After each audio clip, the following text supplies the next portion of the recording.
Hello and welcome to YourStory.live. I am Mark Goeth. I am the Business Development Manager and Co-Influencer Strategist at RightSide.co. I am here today joined with a cohort of mine, Sean Oddie, as well as Scott Stratton, the 50% owner of Unmarketing. Is that right, Scott? Tag team partner, yeah. Tag team partner. All right.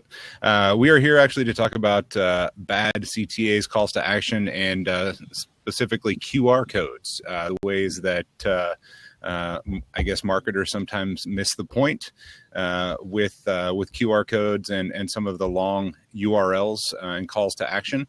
Wanted to have Scott onto the show, someone that's very passionate about this subject and has a lot to add.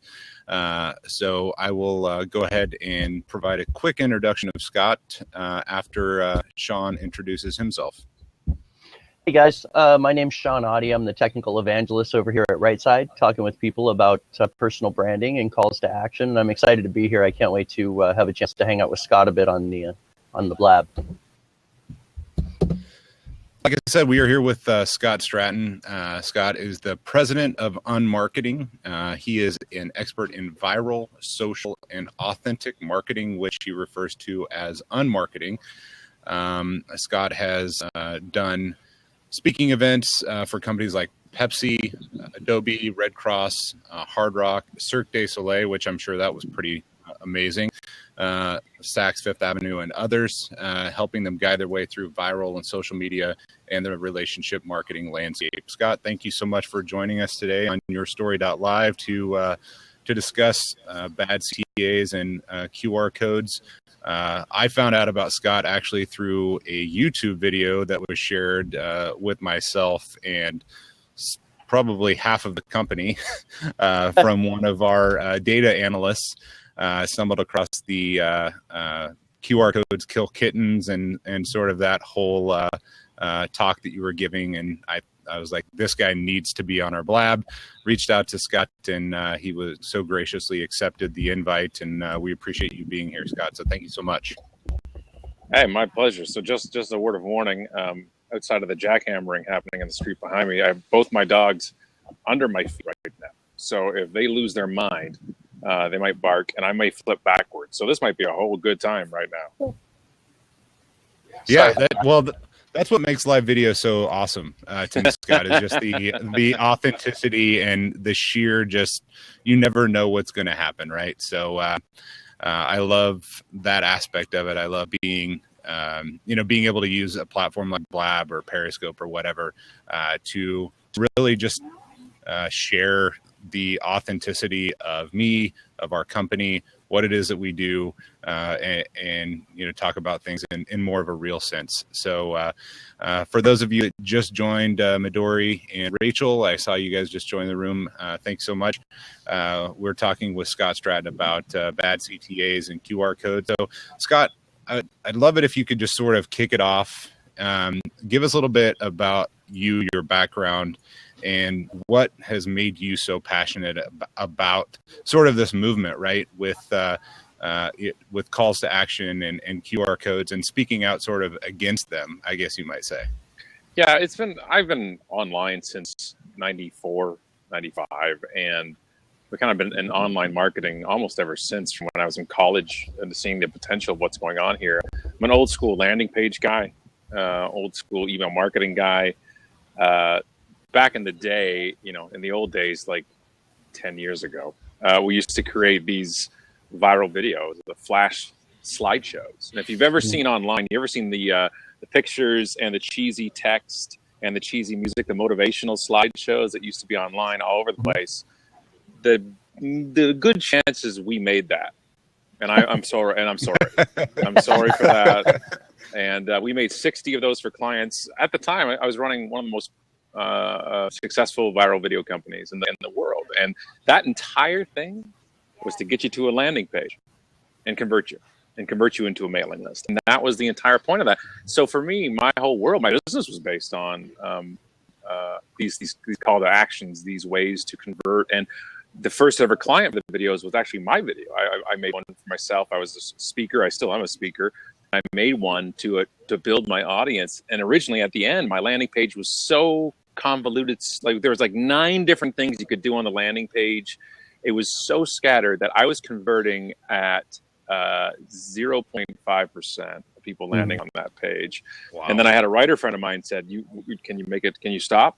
Can you stop doing what you're doing right now and actually think about it? And he says, what's the one thing you want at the end of the day? I said, I want them to sign up for a newsletter. So he wrote me a whole landing page, and there was only one function. Only one thing you could do was sign up. And I got to a point where I was at a 40% conversion rate on that page. And now I'm getting about 370,000 subscribers to a newsletter. Did you say 40%? 40, yeah. It was, that's this is back in the day of like 100% open rates in email as well, right? There was no struggle. There was no deliverability. The word didn't even exist, right? You sent an email and the person got it. Yeah, that was. Remember when that happened? People signed up and they got your newsletter. There was no whitelist. There was no nothing. Right. So I had a 40% conversion rate on that page. I had my click-throughs were almost 1-to-1. Like it was just stupid how good it was going back then. I ruined it all, by the way. I ended up just killing my list by doing affiliate sales and just trying to make a buck off every single one of them in the short run instead of looking at the long run. And I pretty much cannibalized the whole list. But lesson learned, I've been always into the stuff about not technology for technology's sake, but using technology because it fits our purpose and our end goal. And the problem and why the QR codes rant and why we wrote a book called QR Codes Kill Kittens is that it's not even a problem with QR codes. The technology is brilliant. I love it. It's a better barcode. It's been used for decades and nobody's had a problem with it. It's been used in closed circuits, though. It's been used in fulfillment and logistics and shipping and airline boarding passes and hospital wristbands, concert tickets, sports tickets. Perfect. If you have the tool that scans it and you have an awareness to scan it, great. Where QR codes have gone into trouble is when the marketers got a hold of it. And when we got a hold of it, we're like, how do we screw this up?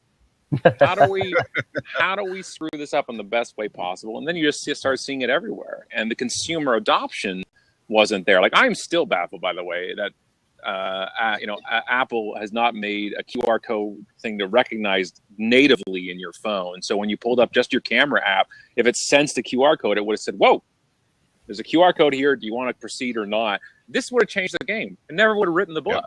Never would have done anything. I never would have had that famous rant about QR codes. But they haven't. And the problem is we're trying to force technology down our potential target market's throat without them understanding. So now not only do we have to educate them on our product or service, we have to educate them on how to get to the education about our product or service. And that really threw me, where I was saying, why aren't we stopping? We're using technology to show that we're using technology, and that's not the way we're supposed to do things. Marketing is supposed to make it seamlessly. It's supposed to make it easier. You're actually not supposed to notice the tool we're using. It's supposed to be seamless, and it was anything but, to the point that we did the math, and it was like 2.6% of consumers would ever think of scanning a QR code if they were compelled enough to do so, which meant, that's 0.0002%. Yeah. I don't know if you remember this, but this has been proven to be a failed approach. Do you remember the QCat?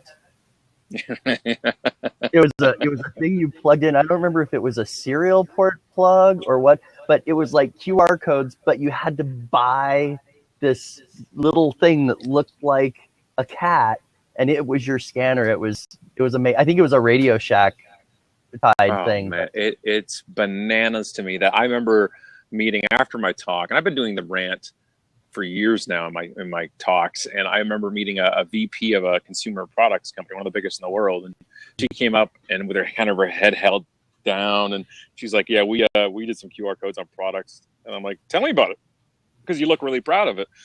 And she's like, we put it on 3 million shampoo bottles, and this is besides the fact, I'm not going to get into the fact that shampoo bottles in a shower. Yep. And your phone probably isn't going to be there with you. And if it is, you're up to something weird. So I said, so how was the adoption? Because one of the nice things about QR codes, what's the potential for them, is you can track people using it. And she said, we got 3. And I'm like, 3% is probably the highest consumer use I've seen of QR codes. And that's actually nothing to be ashamed of. She said, no. 3 people? 3 people scanned it, and I looked at her and I said, "Were 2 of them you?" She's like, "Yeah, pretty much." It was like the designer did one and the agency did the other 2. Like that's how it worked. Yeah, that's so crazy to me.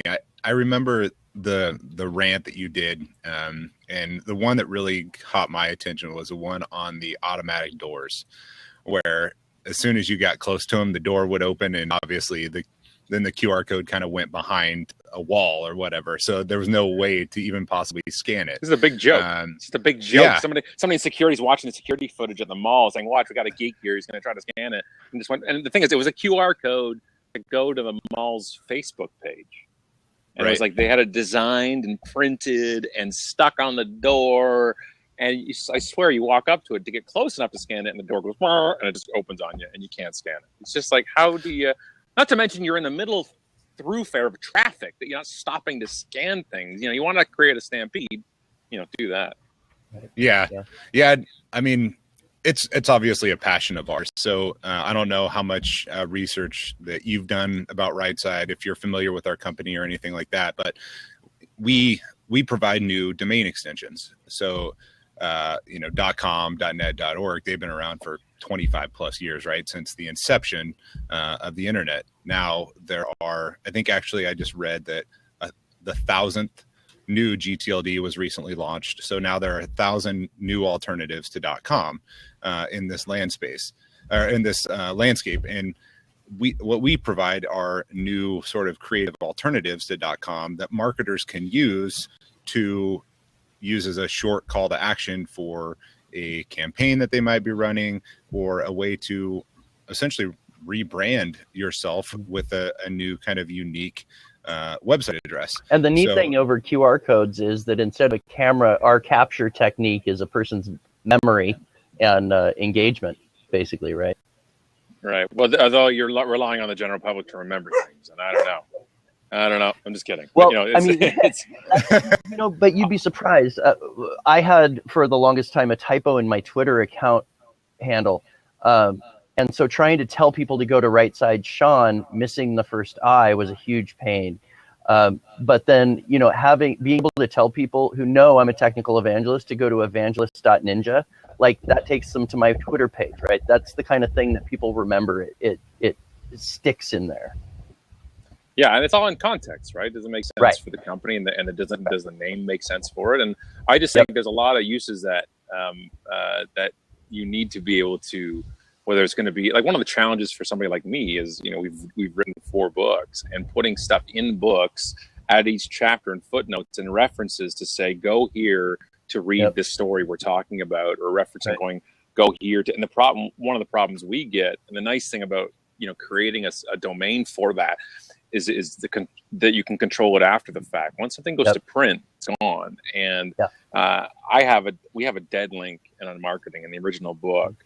It's just because we changed our own server, and I get an email once every 2 weeks saying, "Hey, I wanted to go see this." It was a mind map. It was showing how I came up with the ideas for the book, and it was like it's not there anymore. And so I'm clicking and saying, I write them back. I'm like, if I could go back and rewrite in every printed book, the new URL, I could, but you can't. Like Kindle, you can update the version and it can push it out if the person allows it.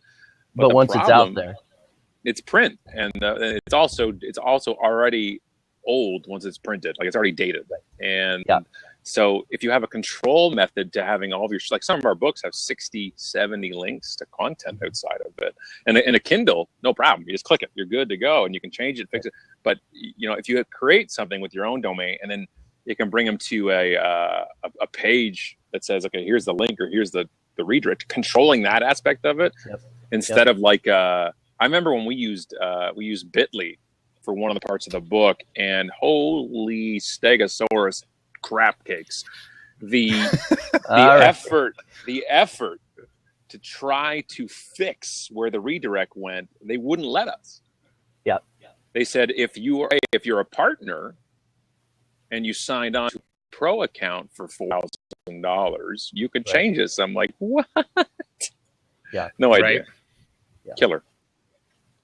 Yeah, well, so I guess to sort of expand on the idea of a Bitly link, now you can create your own custom essentially bit.ly link with new domains. Like we have .social, which I'm actually wearing a .social t-shirt.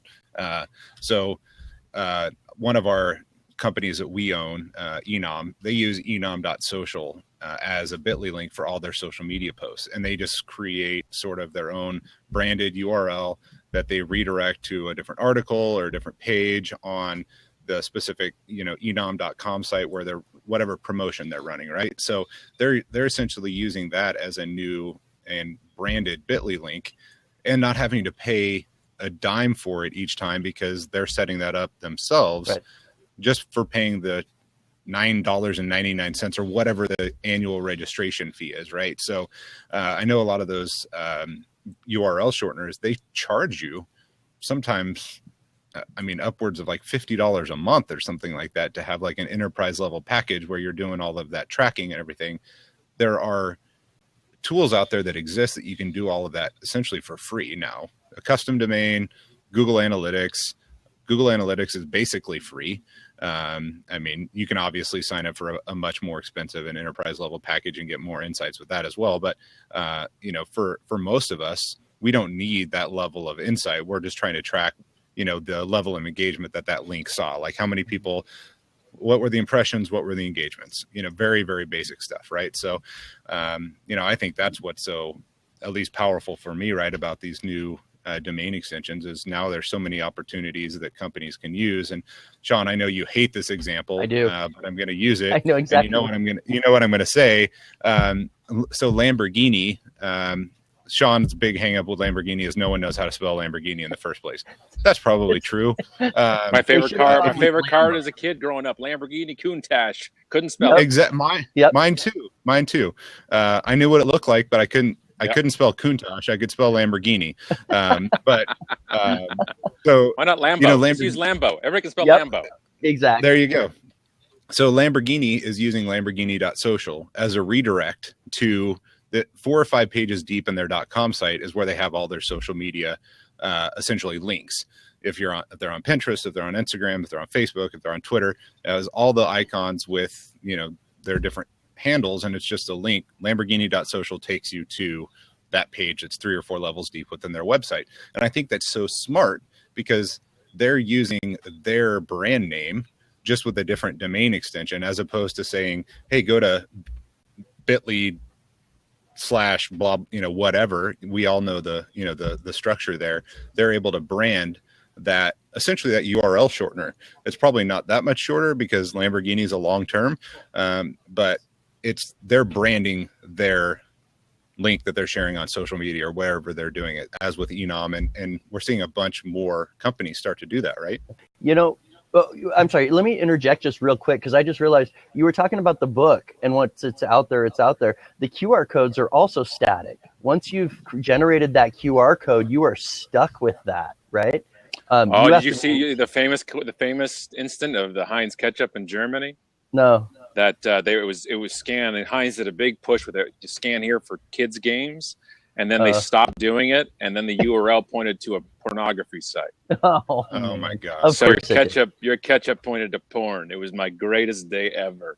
Not to get to the porn, Right. porn. I have the internet, but it's like to see that happen. Like there's a problem, and it's we're just not thinking through this stuff. We're actually we're abandoning marketing 101, because what happens is we see it's still around town here on buses and on ads. It'll have a QR code somewhere, and it'll have the rest of the ad. Like the QR code is almost on its own with actually zero call to action. Yep. Like zero. So not only are you using this foreign technology that consumers don't recognize, you've given them absolutely no reason to scan it whatsoever.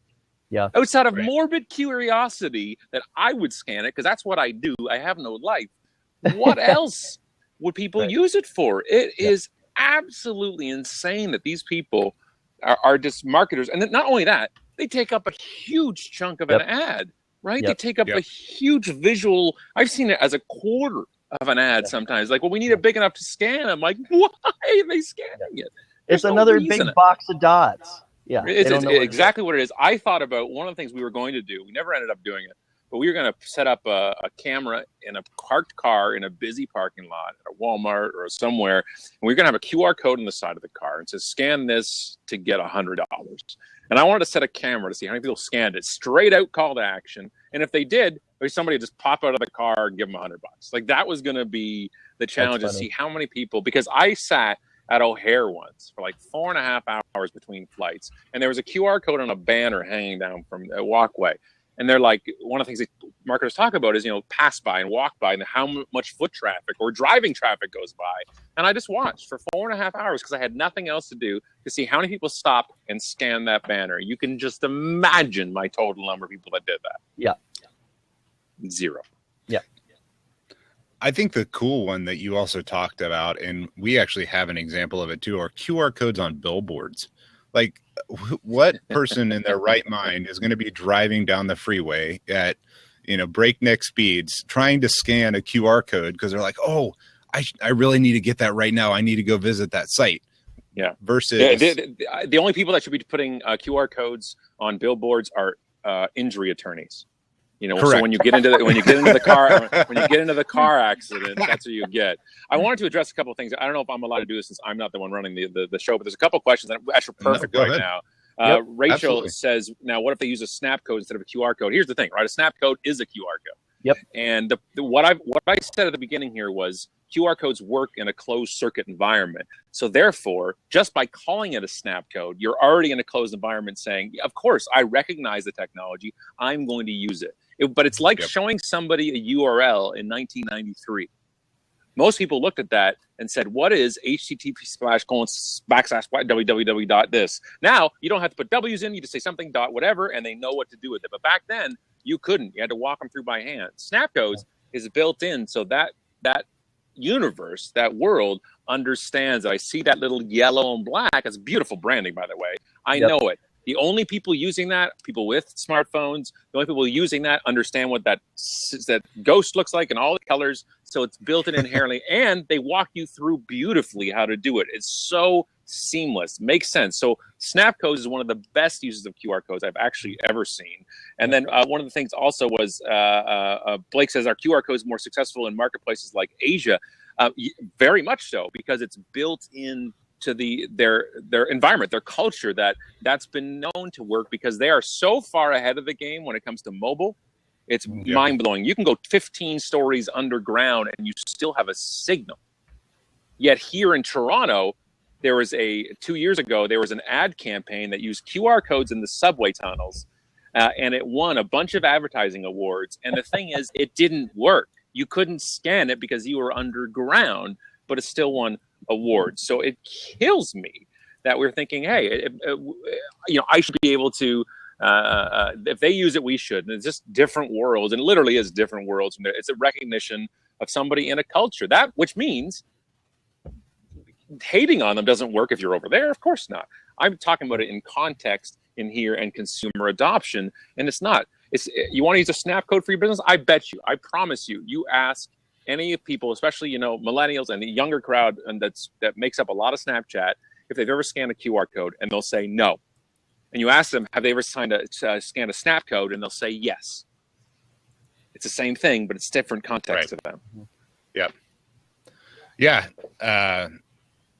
That's amazing stuff, right? I want to kind of get your take on like calls to action, like when you're talking to brands and when you're giving a keynote or if you're being brought in as a consultant to talk about calls to actions. I mean, short of giving us your entire spiel, right? I mean, have graciously offered to do this out of the goodness of your heart, and we appreciate that. What do you advise to brands that are looking to maybe do a new campaign? They're looking to kind of separate themselves and have a unique call to action. What's your advice for that? Yeah, it's a great thing. For me, my only job now, we do two things. Allison and I do the Unpodcast, which is the business show for the Fed Up, and I do keynote talks. That's it. I don't do consulting anymore. I don't do it mainly because I don't like people in general, so it's tough to do consulting. because then you have to listen to them, and then they pay you to give you ideas, and then they don't do anything with those ideas. And I'm sure you guys understand, consulting and advising would be much easier if it wasn't for the people. But the biggest issue for me is obviously you sitting down is that, okay, right now, Allison's sitting over on the patio over here, and we're rewriting Unmarketing for a new release, and we're going through it. And the new subtitle is "Everything has changed and nothing is different," which is all this bananas is happening. And like every week, it seems that there's a new revolution coming out, and we realize everybody's got to stop for a second and say, okay, let's go back to sales and marketing 1992. What do we want to gain? What is our end goal for this campaign? What's the needle at now? And where do we have to move it to get to where we want to go? Is it registrations? Is it awareness? Is it signups? Is it sales?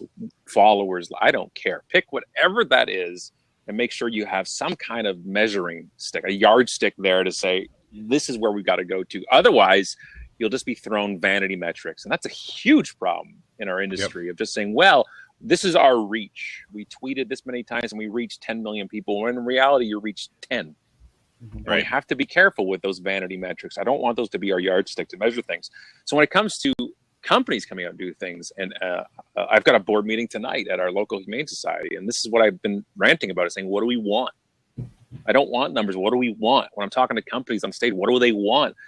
Okay, so for me, putting like advertising, billboards, knocking on front doors can still work if you do it right. But it's every marketing is about context to me. Relevance to the audience and context to the marketer themselves.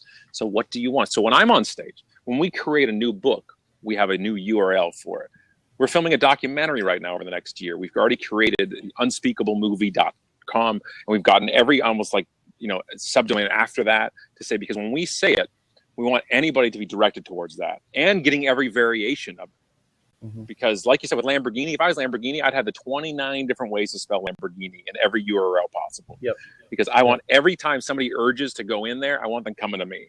I want them going. But then how is it going to work? So if I'm on stage, or if I'm watching a commercial, or if I'm listening on the radio, what's going to be at the end of it? Because people still listen to AM, FM radio still rules everything. That's the weirdest thing for me, a technology freak, to say, is that it's not satellite. It's not podcasts. It's not blabs. It's AM, FM radio that's still it's not even close. It still dominates people and their cars. And people are like, radio advertising. If I said that on stage, they'd throw me out of the room. It dominates things. And I love new technology. We've done 125 episodes of our podcast. I love it. I love doing it. But ignoring things because you think they're old, or think they're gone, is the worst thing you can do. But you can't have the same call to action on a radio show as you can have, let's say, at a presentation or an ad in a magazine, because I'm driving. Right? What can I do? So radio is more about frequency and starting to remember things. I can remember radio commercials from 20 years ago because the auditory sound of it, the sound of the jingle, of the web domain, of the phone number, it will just get ingrained in your brain, and that makes sense to be repetitive. Seeing something in print, not the same way. Our brain doesn't work the same way. And at the end of the day, I want the list. I always think the gold is in the list. You still want the list somehow. I want a qualified list, not a quantity list. So if I'm on Facebook, you're talking to a guy here. I've got 183,000 followers on Twitter. We have 45,000 people on our Facebook page. I have 4,000 people on Blab that follows me, and 4,000 Instagram people. I have more Snapchat friends than I can count, and none of that means a hill of beans at the end of the day when it comes to conversion, because we called it in one of the books, we called it fractional reaction. You have somebody on Facebook, you then you have like 3 conversions to do. You have to get to the point where that status gets to their timeline. Then you got to get their interest in the status, then to click through it, and then come into your real call to action, which is on your landing page or somewhere else. The more steps, it's just fractional. It's 1/10 of 1/10 of 1/10 of 1/10. So I say Twitter, we have the numbers. I see the data on my tweets. 1/10 of my followers are online at any given time. 1/10 of those may see the tweet. 1/10 of those may be interested enough to click on it, and then half of those will click. I'm talking 12 people a tweet. Like, that's how fractional that reaction gets. I want direct platforms when I'm going to do a campaign. I want a platform where if they see it, feel it, or hear it, they can do it right away, which means a website. I am only one step from purchasing, one step from enrolling, one step from signing up versus 2 steps, 3 steps. And don't get me wrong, I love social. I love my crew. I love social media. I was born in social media. I wrote the book on social media. I love it for what it's for. For community, for conversation, for customer service. The 3 C's to me. Those are the 3 things I want social media. The problem is we screwed this up again. Us marketers screwed this up in 2010 or so when we started freaking businesses out and saying, if you're not there, you're losing sales, you're losing reach, you're losing market share. And if you're not there, you're behind, you're stupid, you're behind the times, you're archaic. And then we're sitting there going, well, I don't know why it didn't work. I don't know. Did you, Jeff? Do you know why it didn't work? I don't know why it didn't work. It never did. It never did. It's conversational. It's networking. It's the long game. It's awareness, but we don't look at that. Match your call to action to the medium you're using to get that call to action out there. Boom. I feel like that's a mic drop moment right there. That was so good. That was so good. So I wanted to touch on something real quick, and then I'll bring in Rachel's. She asked another question, but so it sounds like, what you're, telling us is, from the radio stuff is it needs to pass the radio test, right? It needs to be memorable. It needs to be something that if someone hears it, they immediately can commit it to memory. They can, when they get to where they're going, right, they can, go sit down and type it in, or they can write it down, to revisit at a later date. I think the thing that we see so much is these long URLs that are 62 characters long. They're hyphenated. They've got several slashes, either, they've got a subdomain and a slash, and people don't really think about, well, no one's going to remember that. I even trying to remember a phone number from a radio station. Like if I'm trying to call in and win something, in the event that, or there's a heated topic that I want to add some, value into, this whole thing with the gorilla at the Cincinnati Zoo. There was, talk on it this morning, and I'm like, God, I want to call in, but I don't know the phone number. And then they mentioned it again, and I'm like, that didn't mean anything to me. So I think the best thing and what we kind of harp on the most here at Right Side is with our domains, and I keep bringing it back to that, right? Because this is what we do, this is what we talk about. We need to, somehow relate this back to what we do as a company. Is there are new alternatives for short, memorable domains. Like I just bought mark.live. So I own my first name.live. So if I'm on whatever platform I'm on, I can use that domain name to say, hey, you know me as a live streaming personality, go to mark.live to follow me, whether it's Blab today, Periscope tomorrow, YouNow, whatever the platform is, right? Because there's so many of these live streaming platforms. Now you can have a domain name that you can share, and whatever platform you're on powers that, and it's platform agnostic, right? So that's sort of what we get back to with these new domains, is just the availability of short, memorable domains. So I wanted to add that. Yeah, I'll just add 2 things real quick. Number one is I completely agree with Mark 100%. However, I think even he will admit that in fact his domain does not pass the radio test because it's marc.live. That's the only way to spell Mark. Almost by definition, it doesn't meet the radio test. And the other thing is, there was a study. Get a jingle. You gotta make that a jingle. Yeah, Mark.live. It's with a C and not with a K. So screw me. That's what I was going to say. I actually just wrote those lyrics down this morning. Those exact ones. Studies that have been done, and you talked about satellite and terrestrial radio. If you listen to some of those, like Cabbage, and some of these commercials that are out there, they spend upwards of 30% of their ad time mentioning that it starts with a K, right? Just because they wanted to go with Cabbage, the Cabbage with a C was taken. So now they're basically paying a 30% premium on their advertising because of that, or the Car for Kids thing, which is the most invasive jingle in the world, if you ask me. But they're talking about it as a K. It's like it costs a lot, as opposed to these other opportunities that are out there that not only to the right of the dot have a more specific namespace to what the call to action is, but there's more real estate available on the left, just by definition of them being new. Yeah, and I think that also one of the things about even I was talking to somebody about this last month, and about of picking a company name. And I'm also one of those people that I get really angry at people that freak out because somebody did a new logo or a new name, or like the Instagram logo kerfuffle of people. I'm like, you need to find something else to do. I don't understand that. It doesn't matter. It doesn't. When Uber changed their logo, you're not going to call them because you don't like the way the U looks now. You're not. It's just a weird thing that we get, that you actually, you make the name. So Amazon was a river and a rainforest before. Yahoo was an expression. You know what I mean? Blab was somebody yapping too much. Like, we make the name. And that's the biggest thing where, and I get it, Cars for Kids too. That's a tough thing. I get it. I get the play off the K in kids, and maybe because obviously the C wasn't available, or cabbage. But if they can make that to their competitive advantage by doing part of that, then, I think Mark with the C, it can get somewhere. And if you do it well. And the problem is right now, the term Cars with the C is obviously more popular, more default. They're going to think about doing that. And it's okay. Understanding you're talking to a guy for almost 20 years who's at unmarketing.com, but it's been un-marketing.com. Do you know how many radio interviews I've had to say un-marketing.com? Not the word hyphen, by the way, but the dash marketing.com. I'm saying, I'm not exaggerating when I say hundreds of interviews. What's your email address? I don't want to give it to you because I don't want to explain the hyphen. Yeah. But I wanted the hyphen because I wanted the .com 20 years ago. And here's a great story about grabbing a domain. Just unmarketing.com with no hyphen was already taken. I swear it was taken 6 months before I decided to call the company that. Obviously, that's always what happens. Right. And I would email the guy for years. It was like my birthday. I'd email saying, because it was parked. It wasn't really doing much. It was like a kind of a park page or like a sub brochure page for this marketing company. They never did anything with it. I kept saying, hey, do you want to sell it?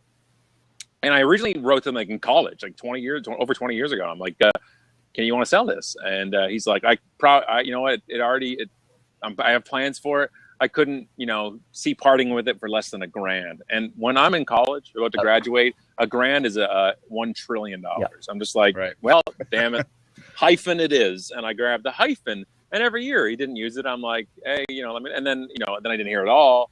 And then he's just like, I'm still not sure. I'm like, cool, man, it's yours. You got dibs. I'm letting you know. You let me know. And as Unmarketing got bigger, he got more traffic, and the domain became more valuable. And I was creating that value. And he wrote to me 3 years ago, right before Christmas, in December, and said, hey, Scott, I know you've been wanting this domain forever, and you could have been lack of a better term, like jackass about it, and you weren't. You were never demanding. You never tried to claim copyright.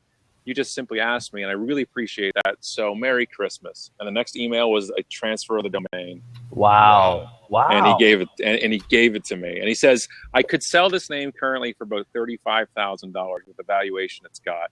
He says, but I realize all the equity in it, all the value is what you've created. Yeah. That's awesome. You don't hear those stories at all in this space.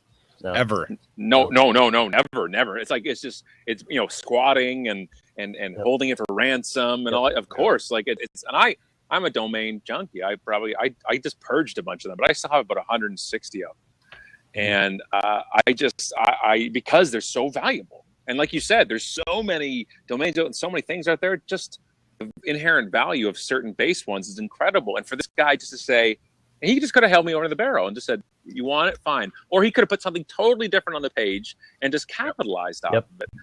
In the age of affiliate redirects and fake looking pages and stuff, he gave it to me. And I'm like, dude, that's the greatest domain story in history for me. Yep. Yeah, I've been in this space since 2005. I worked with domain investors, that whole deal, helping people buy and sell domains. And not once did I ever come across someone who's like, oh, that's such a great idea for a company. I haven't done anything with the domain. I'm going to give them a good deal on it. It's always like, how much money can I milk from this person? Oh, God. The advice is about, don't email them from your professional email. Do it from like a Hotmail address so they don't know you have money. I'm like, oh, it's like extortion 101, how this stuff works. Like we paid when we want to do the Un podcast, because Un is our brand. And whenever something Un comes out, people are like, ooh, they're on your territory. I'm like, I have copyrighted trademark the 2 letters Un. It's not not mine, it's the world's. But we wanted to do the Un podcast. It made sense. But unpodcast.com was registered. And so we went through brokering and everything else. And we paid about $2,000 for it. And let me tell you, to not have to say unhyphen podcast is worth every frickin' penny of that thing. Yeah, no, it's true. So I want to go back to a previous question that Rachel asked a little earlier. So to kind of go back to what you're talking about with radio, she asked, so you'd recommend advertising via radio versus podcasts? Well, I know that sort of puts you on the spot as a podcaster, but curious. Rachel, one of the things is, though, like I said earlier, you have to put it in context. What do you want? So radio outreaches podcasts in general public. Yeah, it does. But what happens if I want somebody who's not driving? What happens if I want somebody whose podcast listenership has a much higher average household income? They are more educated. They are more affluent. They are more business people than they are non-business people. More entrepreneurs listen to podcasts. So at the end of the day, again, what am I going for? Who's my demographic? What do I want them to do? So, and a podcast sponsorship of a show is obviously much less than sponsoring a weekly radio show, depending on where it is. If you're going for, and the thing is, a podcast, one of the nice things about that show is the reach is endless. Meaning there's no regional barrier. So if your business has no barriers, a podcast is a nice way for that. With radio, you do have to focus, which is its strength, by the way. You can focus on regional markets in radio, but it's also a weakness if I want to span as far across as I can do. For example, like our show sponsor, this is our second year now with Emma Email. Get more for your email marketing. Go to myemma.com. Sorry, and it's in my brain. But they wanted to join because they wanted to affiliate with something and somebody that fit their brand, and we can work them into the show. And we have no company overlooking us. We have no CRTC up here in Canada, the regulated body about radio, what you can and do and say. No censorship type of stuff. We don't swear or anything, but there's no censorship stuff and concerns. And they're replayable. So that gives a perceived value to them more. And so it all depends on what they want. Could Emma go on the radio and advertise? Sure, they could. But it allows us to then create a show page, a show link to their landing page, their call to action. And we repeat their call to action 3 times in the show. And that would cost them a lot more in radio than it does for us. That's awesome. Very good advice, right? I mean, I've heard this in a variety of different spaces when, talking about reaching your audience, mostly as it pertains to social media, because there's a lot of people that out there say, well, what live streaming platform do I need to be on? What social media platform do I need to be on? And the answer that I always come back to, and a lot of people that I listen to come back to, is go where your audience is. It doesn't make sense for you to be on every platform if the audience you're trying to reach isn't on that platform, right? So it's also what is your skill set? Like, it's not. This is another thing about people were talking about with live video and Facebook live streaming courses. Just now, currently today on Tuesday is the thing to do right now because Facebook's EdgeRank algorithm gives its favor. What is your strengths though? Are you good at live video? Can you do live video? There's nothing more unforgiving than live video in this world.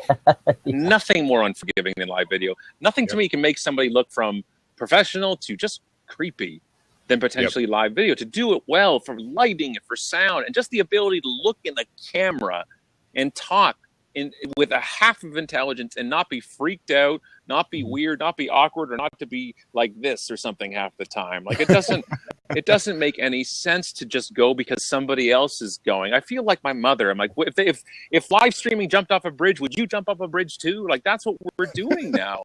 We're doing it because they're doing it, and it doesn't make any sense to me. Where are your strengths? If you're a writer, then write. Yep.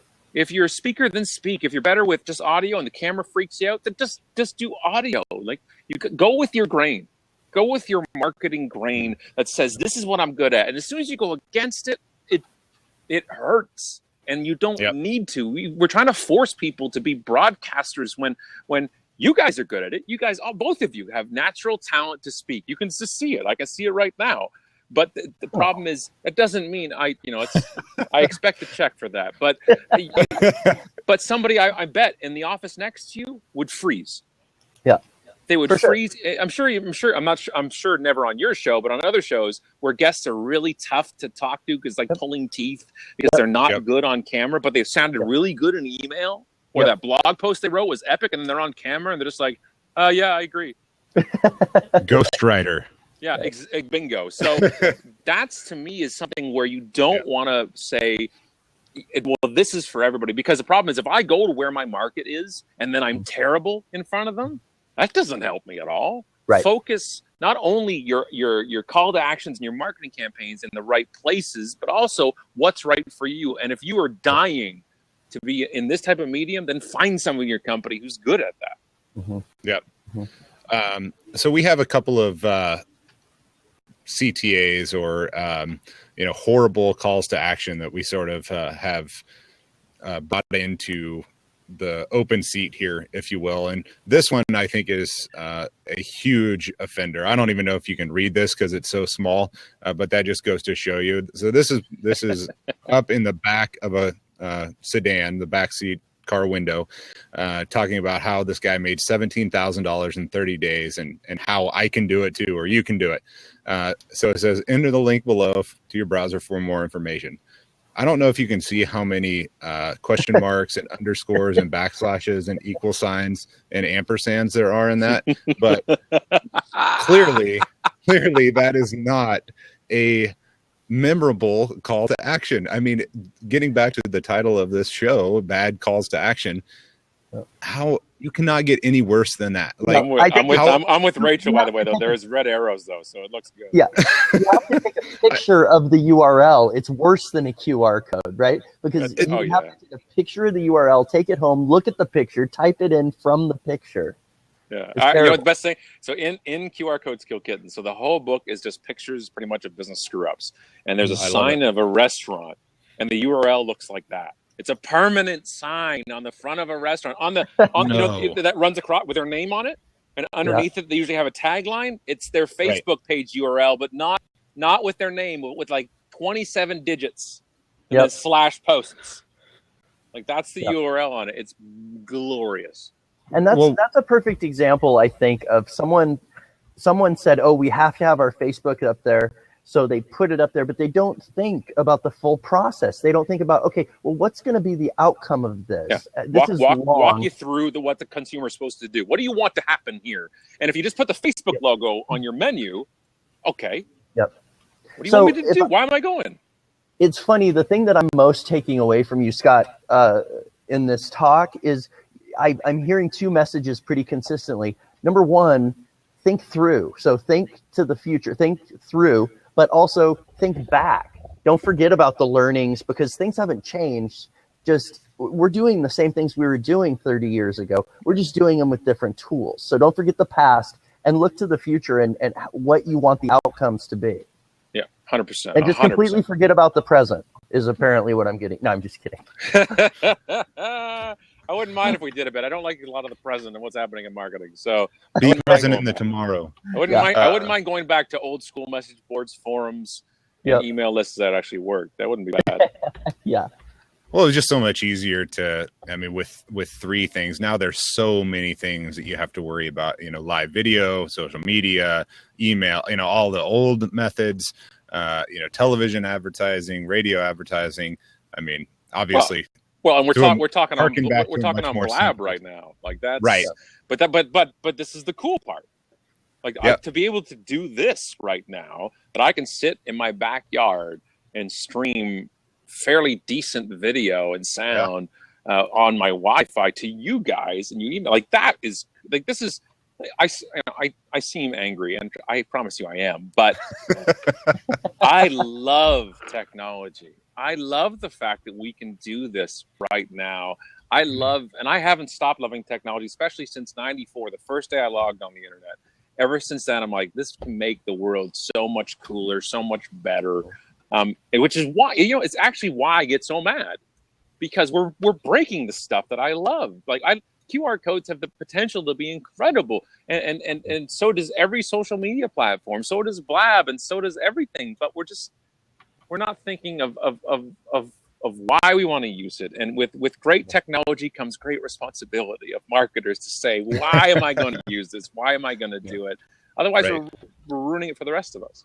And is there anything more infuriating than unfulfilled potential, right? When you see something and this could be amazing, and then you see it just squandered for just the least creative, most base things. It's like me as a teenager. You know what I mean? Exactly. Potential. Yeah. My mom used to always say I had potential, right? Which I realize as a parent now, what she meant was Scott sucks right now, but one day he may not. Like that's what potential means. So, that's why we always have this land grab when the new social site comes out. You know how many LO invites I got for the platform, and I never have actually ever visited the site because I didn't want to. Because like the premise is, it's like the anti-Facebook, and you already lost me by now. And they're like, there's no ads and privacy's high. I'm like, you know what had no ads and high privacy originally? Facebook. You know, it's like it's you just we're trying to say the grass is always greener on the other site, and it's not. It's made up of users, and I am like the geek next to me. I yearn for the old days of Twitter. I yearn for the days when I'd go down there in 08, 09 and go tweet and say, how's everybody doing tonight? And people would reply back. You know what I mean? Because I love community, but then you have to work with it. So I'm not on Twitter as much now. I know what it's for. It's more voyeuristic. It's more announcement based. It's more real time incident based. Okay. Now Facebook, and I realized, well, this is all noise. And that's the biggest thing I hear about things like Twitter and Facebook. People are saying, well, it's just all noise. And I'm like, you made the noise. It's like you followed the noise. You friended the noise. It's like going into your room, playing Metallica, turning it up to 11 and saying it's too damn loud. You did it. And so I decided to take my social back for me, and I went and I culled my Facebook friend list. I went from 4,000 to 1,100. I'm at now, one by one, over 4 years, just to get it back down. And now my timeline's relevant. I like going in and seeing it. People are like, well, why would you want to see somebody what they had for lunch? I do if it's a friend of mine. It's context. And so we have to take control back of these technologies and these things and understand that. It's like Blab, though. Blab's fine. If we only had 6 people ever listen to this or after the recording, but we had a conversation that we enjoyed, that to me is successful. It's amazing. That works for me. But people are sitting there going, no, you got to do Blab, and you'll have thousands of people on there and they're listening. I'm like, stop it. Yeah. No, and that's what I love about it too, is, I'm not trying to use this to gain huge following. I'm not trying to use it to, have 1,000 people in the room. I mean, if that's the byproduct of it, that's great. What I'm trying to do is get real valuable conversations with professionals such as yourself that can add value to what we're doing, give us a slightly different perspective. And we do this with a platform that's free. I don't have to set up a WebEx. I don't have to set up, some sort of, software as a service that we have to subscribe to and buy licenses for. I simply go to my Blab account. I say, I invite you, I invite Sean, and all of a sudden we're up and running, we're talking. And if someone wants to pop in, great. If not, great as well. But we're just doing this to, have a conversation about something we're all passionate about and have a little fun at the same time. And I think that's so great. Those pop-ins freak me out, though. It's like maybe I spent too much time in my youth on chat roulette or something, but it's just like I'm waiting for the pantless guy to show up or something coming in. It's gonna happen. Mark is actually pantless right now. It was in the meeting invite. No pants. I got no pants on. That's one thing that's so nice about live video. It's just from the neck up. So as long as you're wearing a shirt, but no, in all seriousness, right? I think in all seriousness, not just partial seriousness. In all seriousness, I'm wearing nothing but a QR code. I think you've provided some great insight, from a great unmarketing mind, right? And some good stuff that people in the audience could, take back if they have any questions about, what they're doing with social media, what they're doing with QR codes, what they're doing with anything, right? And, how they're trying to get their message out there. I know it's something that I've, thoroughly enjoyed. I think, it's been good information for us as a company that we can kind of go back and chew on. We've been talking about how do we get involved with live streaming? How do we get involved in all of these other social media platforms? And, it's definitely very much a fact-finding mission for a lot of people right now, and trying to figure out what works, what doesn't work. And, I think your advice on, just do what you do well, you do you, right? Don't try to be someone else. Don't try to, do something just because it's the fad. And, I appreciate you saying that I'm good on live streaming. I'm going to go ahead and tell everyone at the company that, so I can continu doing this. Post that quote on Twitter over and over. It's going to be it's going to be in his bio. It's going to be in your bio, right? Yes. The most jaded man in marketing said I'm good at this. So. I'm going to be like, all it's going to say is Scott said I'm good at live streaming. They're going to be like, who's Scott?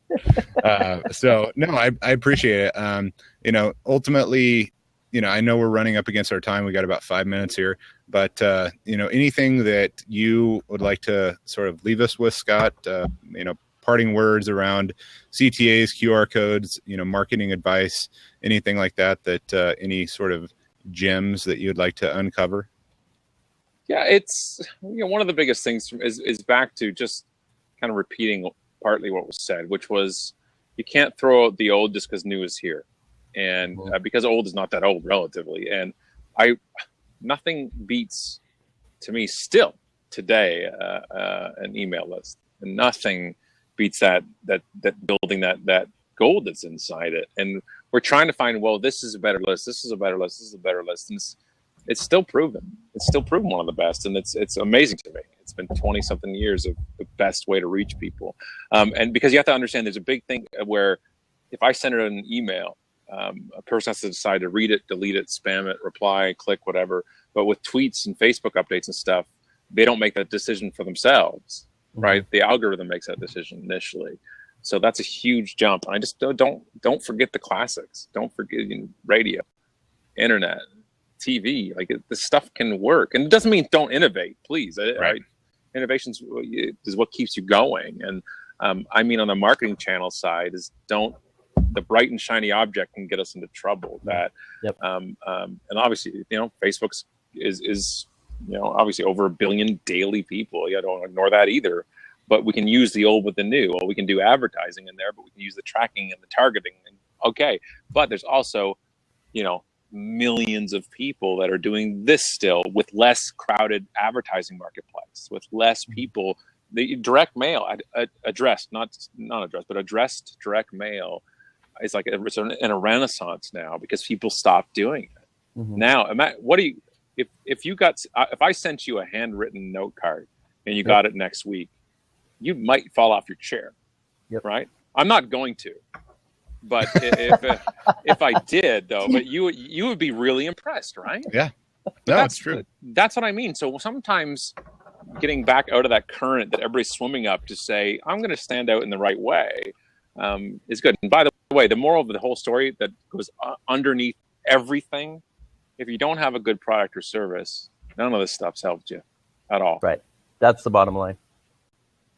No, that's great. That's great. I appreciate you kind of taking some time here to chat, and it looks like you're enjoying a beautiful day outside, so it hasn't been all bad. I'm in Canada. We don't get these for too often, so I've been sitting out here for 2 weeks straight now. It's I got to go inside and bathe soon, but it's a beautiful weather up here in Toronto. Yeah, we're getting some of that right now in Seattle finally, so we're starting to get some of those nice sunny days that everyone loves Seattle for in the summer. So maybe I'll. So did Seattle watch the last basketball series, or we just don't talk about the team anymore? We don't talk about the team. It doesn't come up.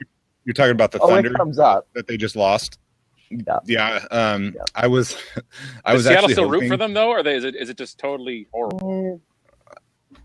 I don't know. I think there's a lot of people that are still so jaded that they're like Oklahoma City, blah, I would all the bad 4-letter words that you can come up with. I was actually hoping that Oklahoma City would win because maybe that would then push everyone over the edge and say Seattle needs an NBA team, and like that's exactly what it would take to get an NBA team here, just because everyone was so outraged. But to put it in Canadian terms, it was like when the Quebec Nordiques left and went to Colorado and then won a cup. So you want this, it's like Seattle and the Sonics, and like I'm an old school sports fan too, like and Peyton and Kevin, all these guys, and I'm like, you guys, the team goes now, like, oh look, now we're going almost to the finals, and you're just like, why would you do that to them? That's not nice at all. I love that. I love your city, by the way. It's a great. We got the championship in '79, so we'll milk that for another. Yeah, and as a Raptors fan, Well done. Oh. It was a good series for us, though. We were we the North for sure. Yeah, absolutely. Well, I know we're here at time here at noon. So once again, I really appreciate it. I'm going to go ahead and stop the recording. I guess not pause it because I'm not reinstating it at any time. I'll go ahead and stop the recording now. But once again, I appreciate it. Check out yourstory.live for future Blab shows that Sean and or myself may host. Scott says we're good on live video, so check us out for future shows.